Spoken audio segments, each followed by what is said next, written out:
Welcome to the Host Planet Playbook, your go-to guide for mastering short-term rentals. In this special series, we're sitting down with 30 of the world's top property managers to uncover what really drives success in the vacation rental industry. You'll hear their stories, learn the key lessons they've picked up along the way, and discover the game-changing tech they use to deliver 5-star guest experiences. If you're serious about growing your STR business, you're in the right place. We've also developed an ebook featuring the stories of every manager in this series, and you can download it for free. Head to hostplanet.club to find out more.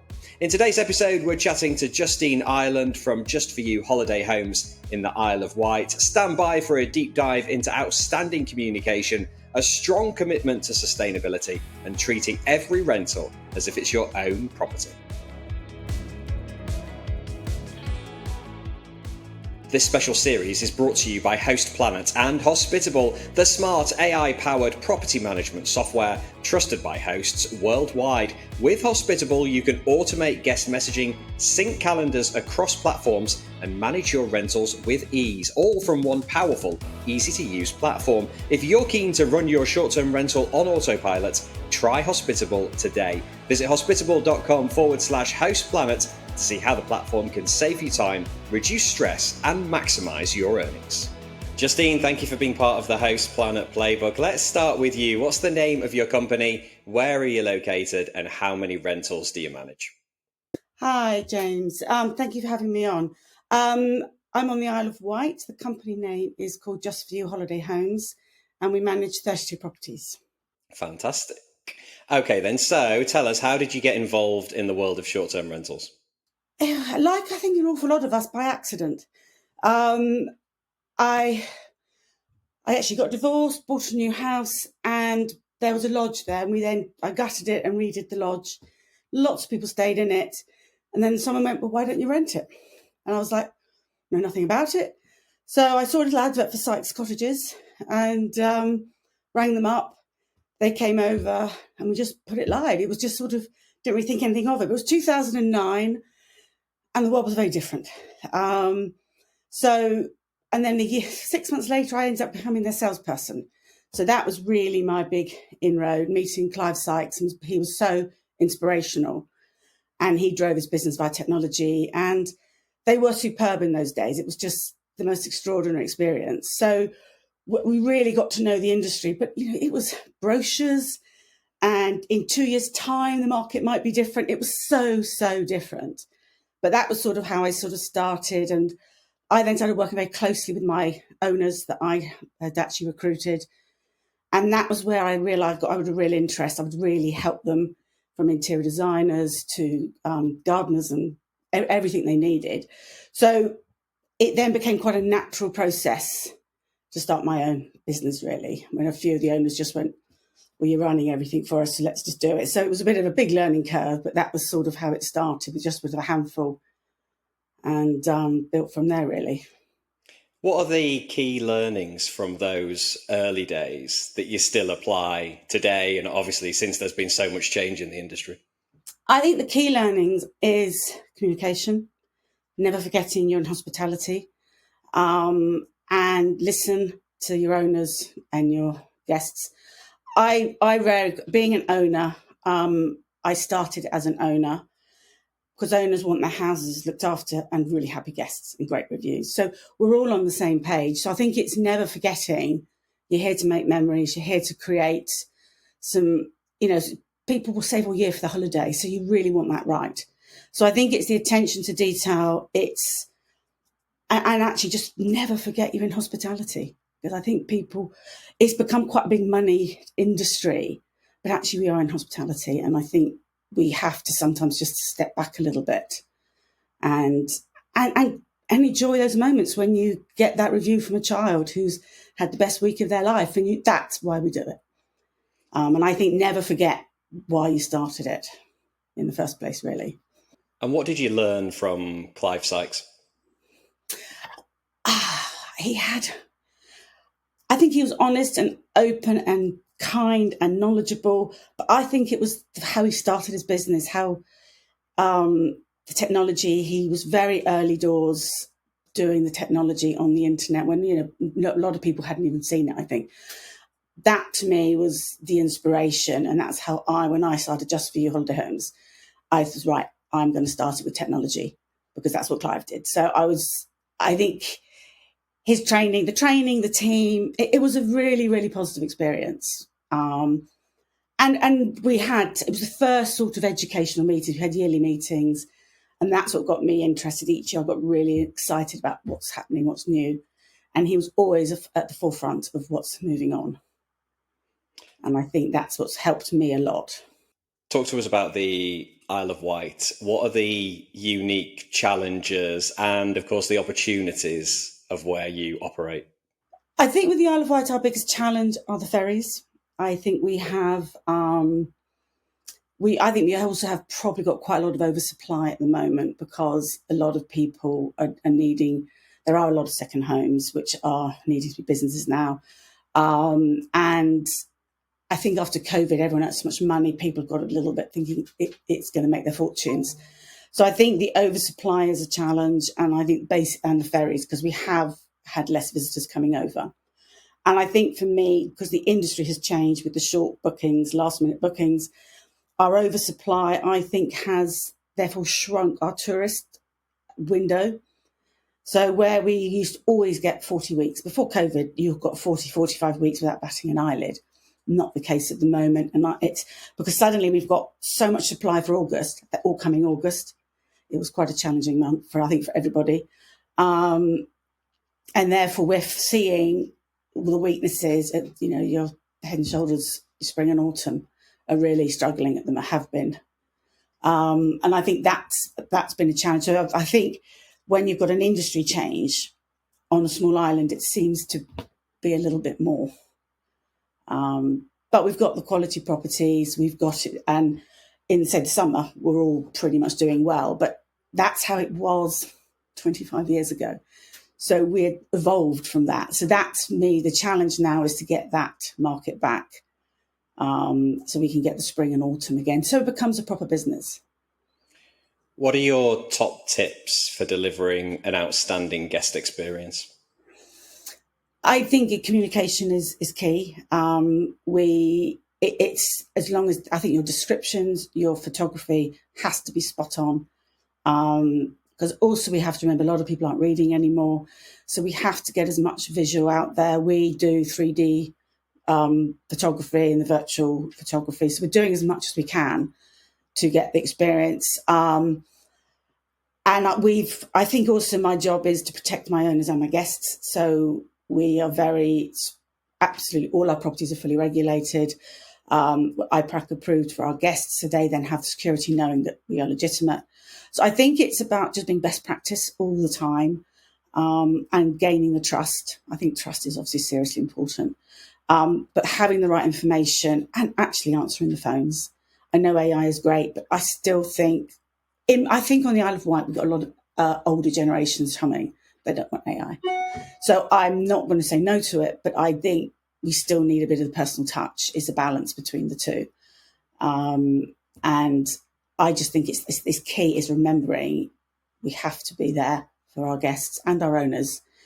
And also, I think the biggest thing is if you know there's an issue with a house, don't ignore it because that will be on your next review. It will be, and it's something that niggles you, or if an owner mentions something, it'll be an issue. So sort it.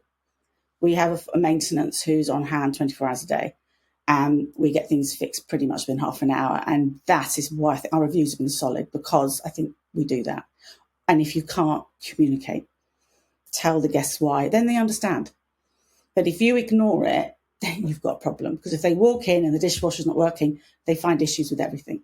So you eliminate it, or at least let them know, tomorrow we've got a power cut from half of Ride, and I've got a lot of clients going to have no power for 12 hours. So I've just been talking to them every day, reminding them and communicating. I've had to go and get the changeovers we've got. I've had to go and get battery hoovers. You've just got to, I think when the situation comes, you've just got to embrace it and deal with it. And being honest all the time. So we talked about keeping the guests happy. How do you keep the owners happy as well? I think the owners, it has been a trickier year this year because they have been used to much higher earnings. And I've definitely had more communications. I think they want their house looked after. They would like more earnings. They would like longer bookings. I think the owners have been the most challenging this year. Again, it's just communicating. Some of them don't seem to want to understand and the supply and demand situations that we're in. And I'm not sure. I think it's being open with them, and I email, I WhatsApp, and I speak to them regularly because it is a bit more frightening. We've been through a lot with regulations costing them an absolute fortune. And I'm saying very big on my sustainability, so we've had to do all our certifications for sustainability, and they trust me, and I think that's the key. Once you've got that trust, and I think you work really hard with the trust, and I think again that's down to communication. And we get things done. I think having our maintenance fixing, like we had a leak this morning because of the rain, it was fixed in an hour. So that's the side they like. I don't overcharge them. And I think at the moment we just have to all be better at switching the cost between ourselves, really. It's a bit tough. But again, I think with all of it at the moment, it's just talking to them. What makes your brand stand out among the competition in the Isle of Wight? I think because we're very hands-on, and I've worked really hard at making sure my properties are fully regulated and our sustainability. I think we're the only ones really pushing the sustainability. I think living on an island, I walk the dogs and you see the cliffs crumbling, the tides are so much higher, the storms are so much bigger. And I think it's really concentrated here. So we were doing this for a little while, but actually last year after Scale Green, I really went for it. And the owners have liked that, actually. They have liked that. I think a couple of the elderly weren't too keen, but 90% of people with young children have all just gone great. And I think that's been the feel when you speak to the young adults. They're all saying, we're not going to fly, we're not. So there is potential for uplift, but we're just in that waiting period at the moment. So I think it is constantly communicating, and being smaller, we are really hands-on. And I know my guests really well as well. I get Christmas cards and emails from them all the time, so we look after our regular guests, and the owners love having a regular guest in. And that's, so I think it's just the quality. We do offer a full-on quality. My staff are fantastic, and they get it, and attention to detail. We walk in and we can see the cobweb in the corner. You've just got to deal with everyone's foibles, really. But I think the owners, you have to gain trust for them to follow you through this market at the moment. In terms of the sustainability side of things, what are the specific things that you've implemented to become more eco-friendly? I think the first thing is we looked at the energy, and we then managed to get all our properties switched into renewable energy sources, which that was a really big plus. Working with Systonic has been fantastic. So it gives you the guidelines of what to do. But we had already changed all our cleaning products in the houses, which was really difficult when we started, but now you can pretty much buy it everywhere. We've changed, the cloths are all compostable cloths, and I've now just had a new product I'm really excited about. And the toilet rolls are made from the byproduct of sugar canes when they've been through the sugar process. So that's even better than bamboo, I think, because, I just think it's fantastic. It's using up waste, and they're really soft and lovely. So the new products are superb. So I think we've reduced the waste in the properties by about half, and our own in the office as well by half.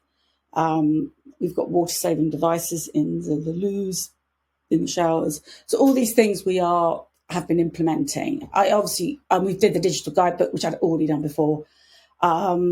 So a lot we had implemented already, but now it's a lot easier to add all the different products in. And the bedding as you replace bedding, it's bamboo bedding because that's less harmful to the environment. And there's more and more we're always learning, really. And it's some of them we can't pass. We don't need air conditioning in the UK. We don't need sun blinds and things in the UK. But if the weather's changing, it might happen. I want to try and get the smart locks. We've then got the detectors for the smoke. That's the next thing. But I think with this year, the owners were not prepared to pay any more at the moment. but we're going through the process now of renewing for this year, for next year. And that's so we've been focusing on the water saving devices. And are you finding this is something that's appreciated by the guests? Does it help eventually to make more money, do you think, in the long run? I think it did initially. I think again we've had challenges from the big OTAs. They have been undercutting our websites. It's been an interesting one. You either get people who are really who love it or not. I still think it's early days. I think there was a benefit, and I feel a benefit because you are. I think you just feel you're doing the right thing, but I still think it's early days. I would in EV chargers. I've had them for 5-6 years, and this is the first year they're being used. And I've noticed in all the searches, it's now become like number 3, where it was number 10 for years. So we are now at the brink, and that's why I started, because I think we need to be there ready, because I think the next generation coming through are absolutely going to be looking for that. The interesting grandparents aren't so at the moment. They don't seem to understand it, but they are less and less booking now, and the next ones coming through are listening to their grandchildren. And it will be driven by the youngsters, I think. What's been your biggest lesson learned in your short-term rental journey? I think the biggest lesson is when you know there's an issue, that get on with it. I think if you leave it a day, it bites you and it bites you. So I think it is keep being proactive. And we have dark days because it has been challenging. And I think it's embracing the issues you deal with. And I think for me, it's dealing with the issues. And I think you do not delay, because that's definitely when it goes wrong.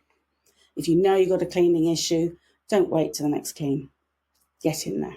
Yeah, exactly. When you know there's a problem, you're just kind of waiting with bated breath about getting the call or the message about it, aren't you? And you will. And on 99%, or if you hear nothing from the guest, it will come in the review and you'll be so upset because you just think, oh, you knew about it. Exactly. And I think it is just listening. And actually, I think it's making sure the team communicate. Because I've had an issue where some supply knew about that, and I'm going, well, none of us did. So we've got really good communication, and I think that's making sure all your team communicate, because we're all busy and everyone's flat out, and it gets remembered at 3 a.m. or something. I think we all have notebooks by our beds because you remember things at night, so you just have to quickly write it down. I think that's probably the big thing. There's 2. What do you love most about hosting? As I mentioned before, I think it's the seeing the pleasure in people, and you read some of the lovely reviews. And I love it when a child has written. And we've had one recently, and every member of the family wrote in the book. And it was just lovely. And I think they're often surprised, because we do an extensive welcome pack. But that's more their cleaning and things. But it really is appreciated. And I think that's the lovely part. And we had a note, and one child has really written, they must have been 7 or 8, and they'd appreciated all the sustainable, environmentally friendly products. And that makes it's worth it. It's hard work, but it's worth it. And that's why we do it. We do it for those lovely people that enjoy and appreciate.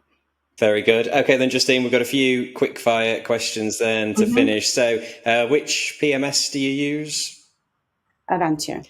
Which dynamic pricing tool do you use? Beyond. Which piece of tech couldn't you live without? I think it's probably Avantio, but I think our channel manager is key. It took me 5 or 6 channel managers till I found the one that worked. And from that, you can bolt on all the other tech that you need. Ideally, pets, yes or no? Yes, we're fine with pets. Hot tubs, yes or no? Not too keen on hot tubs, just because of the management of them. Self-check-in or a personal welcome? We are mainly self-check-in. We have a few personal ones purely because the owners require it. But we're noticing most guests, they like to just get on in and get going. I think that's... And telephone call or AI response? I like the telephone at the moment, but I am looking at the AI, and it would be more for the ones who've had arrival instructions 20 times and they get to the door and they don't know the key code. I think for that one would be quite useful because no one reads. And the 2 o'clock in the morning, can I bring another dog, might be useful. But I think most of the time I quite like the personal touch. But I know if we grow, or when we grow, it's going to have to be balanced. But again, I put a lot of tech on, and I think some of it seems to hit maturity a bit now, and I'm watching it. Before I start putting any more on, I want to just see it get embedded, because I think it could go really, really wrong if it's not right for how your business runs. I think AI, I think it's great. I use it a lot, but I think we're dealing with humans and hospitality. So I just think I want to make sure it's correct, because I don't want it to damage the brand that we're building. What's your most memorable hosting moment? Memorable hosting moment. I'm trying to think. We've had so many. I think it was a client, one of my first clients, about 2017, and they've literally stayed 3 times every year since. And they were recovering from cancer, and they loved the fact the house was clean. And I think for me, as having that guest keep booking and keep returning, it's an honour, and it's fantastic, and it's very special. Shout out time then. Is there an individual in the STR industry who's helped you that you'd like to give a shout out to? I think Lisa Rhodes from the Holiday Property Coach is phenomenal, and Bob Garner from Enviro Rentals. The two have been so phenomenal in helping me grow. But Lisa's been amazing. And I love learning. I've been coming to these events, but Lisa's made it a lot easier. It's opened my eyes a lot more. Superb. Great shout outs there for Lisa and Bob. Questions finished then. Ultimate goal for your business? Is to grow it to a point where I can eventually sell it when I'm at retirement age, because I'm sort of not far off it really. But I would still want to be in the industry. I love in the education side. I think it's important. So whether you think you still need to have the business to know what's going on, I think so. I'm a bit of a not quite sure, but I obviously I'd like to get it a bit bigger. And I think a lot of it's held up until the regulations are sorted. And once we've got that, then I think we can start really focusing on that. Fantastic. Justine, it's been great to hear your story. Thank you for being part of the Host Planet Playbook. Pleasure. Thank you, James. All right, that's it for today's episode. My thanks to Justine for sharing her journey and for being part of the Host Planet Playbook. Remember, this series is brought to you in partnership with Hospitable, the all-in-one property management software designed to save you time and help your business thrive. Hospitable automates your guest messaging, syncs your calendars across platforms, handles team tasks, and so much more, so you can focus on delivering a top-notch guest experience or just get some of your time back. And here's the good news. Host Planet Playbook listeners get an exclusive 14-day free trial plus 25% off for the first 3 months. Head to hospitable.com/hostplanet to claim your offer and start running your rentals on autopilot. And for more free education for vacation rental hosts, head to houseplanet.club, where you can sign up for our newsletter, listen to our podcasts, and download our suite of ebooks. Until next time, happy hosting.